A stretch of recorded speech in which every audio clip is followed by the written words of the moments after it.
డిబేట్స్లో కూడా అదే ప్రాబ్లం. కొంతమంది వచ్చి ఎస్పెషల్లీ కమ్యూనిస్ట్ వాళ్ళు మనం కూడా చూసామన్న, India agricultural export open up చేస్తుంది ఈయూకి అని చెప్పేసి. అప్పుడు ఈయూ వాళ్ళు చెప్పారు మేము అసలు ఓపెన్ అప్ చేయలేదు, ఇండియా నో అని చెప్పారు మా దగ్గర.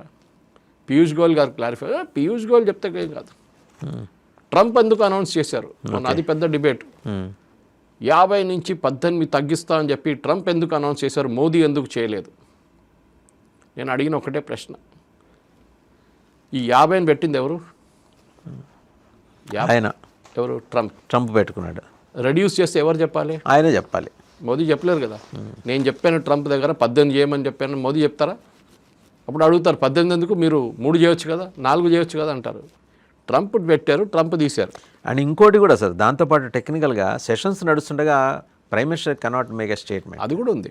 That is why next day morning దాని ప్రోటోకాల్ ఉంది, ఆ ప్రోటోకాల్ ప్రకారం మాట్లాడతారు అంతే. దాని తర్వాత next day ministry of external affairs వాళ్ళు స్టేట్మెంట్ ఇష్యూ